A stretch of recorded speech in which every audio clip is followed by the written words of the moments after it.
Halo guys, welcome back to channel ini. Pada kesempatan kali ini kita akan bahas tentang kejadian nyata yang terjadi akhir-akhir ini, tepatnya pada tanggal 19 September 2025 di Nabire, Papua Tengah. Pada kesempatan kali ini aku nggak bakal bahas datanya doang, tapi cerita di baliknya, dampaknya ke masyarakat, dan juga sampai dengan pertanyaan yang mungkin bikin kalian renung. So, stay tune, jangan di skip, dan siapin diri kalian karena kita akan masuk ke cerita yang cukup mengguncang.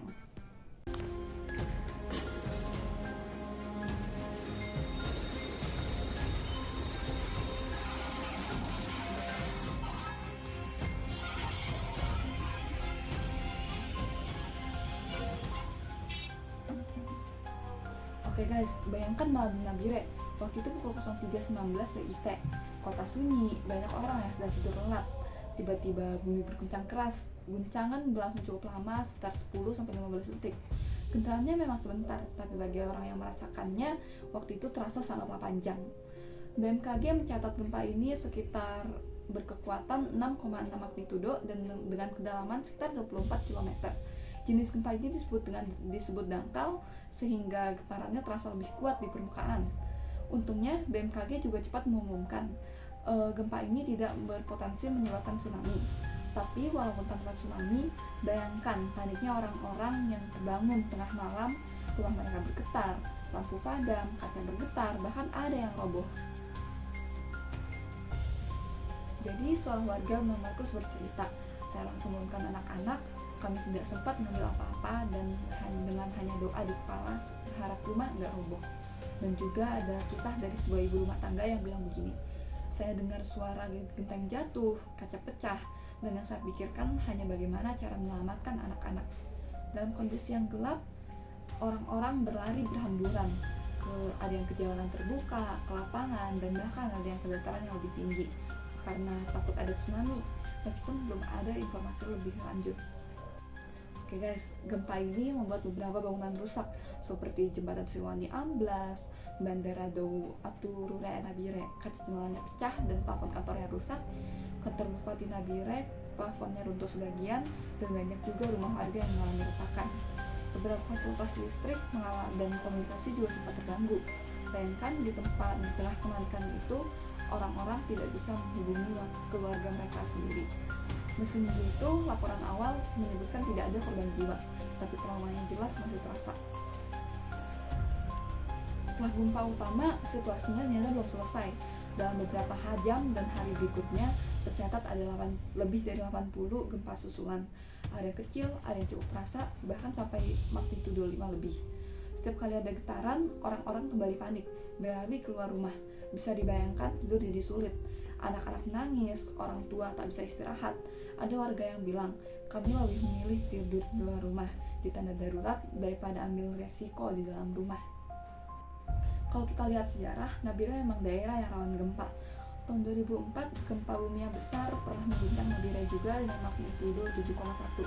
Saat itu, puluhan orang meninggal dunia, ratusan rumah rusak parah, yang artinya masyarakat Nabire itu sebenarnya sudah tahu bahwa mereka itu tinggal di daerah yang rawan gempa. Tapi tetap saja setiap ada gempa yang datang, pasti rasa takut itu akan selalu muncul, karena kita juga tidak akan tahu seberapa besar dampaknya akan terjadi kali ini. Jadi kenapa gempa ini bisa terjadi? Menurut ahli geologi, gempa Nabire tahun 2025 ini terjadi karena aktivitas sesar Anjak Wayland. Jenis sesarnya ini adalah patahan naik, yang dimana lepeng bumi ini terdorong ke atas. Karena kedalamannya dangkal hanya sekitar 24 km, guncangannya terasa lebih kuat di permukaan. Itulah kenapa banyak bangunan yang mengalami kerusakan meski magnitudo hanya 6,6. Sebagai perbandingan, gempa dengan magnitudo yang sama di dalam laut mungkin hanya akan menimbulkan sedikit goyangan, tetapi jika terjadi di darat dan dangkal, efeknya bisa sangat merusak. Oke, jadi beberapa hari setelah gempa itu terjadi, beberapa bantuan mulai berdatangan. BNPB, TNI, Polri, dan relawan lokal tuh turun tangan. Tenda-tenda darurat didirikan di beberapa titik, dan juga pemerintah itu mulai menyalurkan bantuan logistik seperti makanan, air bersih, dan obat-obatan. Namun, seperti biasanya, tantangan di Papua itu adalah akses. Jalan daratan terbatas, cuaca yang kadang tidak mendukung, dan juga beberapa daerah itu sulit untuk dijangkau. Bandara Dou Aturure Nabire itu yang terletak pun sempat membuat distribusi bantuan jadi lebih agak lambat. Seorang pemuda bernama Yulius berkata, "Kami berharap pemerintah cepat memperbaiki jembatan yang rusak, karena hanya itulah akses utama kami. Jika tidak cepat diperbaiki, maka akan sulit untuk mengangkut barang." Ada juga guru sekolah dasar yang bilang, "Kami khawatir bangunan sekolah ini tidak aman lagi. Anak-anak menjadi takut masuk kelas dan semoga segera ada perbaikan." Cerita-cerita seperti ini menunjukkan bahwa gempa bukan cuma soal kerusakan fisik, tapi juga soal psikologis, trauma, dan kehidupan sehari-hari. Nah, sekarang aku mau lempar 2 pertanyaan ke kalian. Yang pertama, jika kalian berada di Nabire pada malam itu, hal pertama apa yang akan kalian lakukan? Yang kedua, menurut kalian, apakah kita sebagai masyarakat sudah cukup siap untuk menghadapi bencana? Terus kalian jawaban kalian di kolom komentar, karena aku yakin banyak dari kita yang bisa belajar dari pengalaman ini. Guys, cerita tentang gempa di Nabire kali ini itu bisa mengingatkan kita semua bahwa hidup di Indonesia berarti hidup dampingan dan potensi bencana. Namun bukan berarti kita tidak bisa meminimalisir korbannya. Dengan bangunan tahan gempa, dengan simulasi yang rutin, dan dengan kesadaran yang selalu siap, kita bisa mengurangi korban yang ada.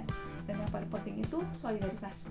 Karena di saat yang seperti ini, bantuan antar warga, doa, dan perhatian jadi sangat berarti.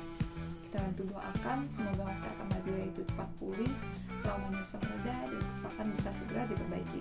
Dan semoga dimanapun kita semua berada, kita bisa selalu siap menghadapi hal-hal yang seperti ini.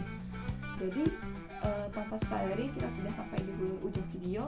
Semoga kalian suka dengan videonya, dan sampai jumpa di video berikutnya. Stay safe, tetap waspada, dan ingat, bumi kita selalu punya cerita. Bye bye.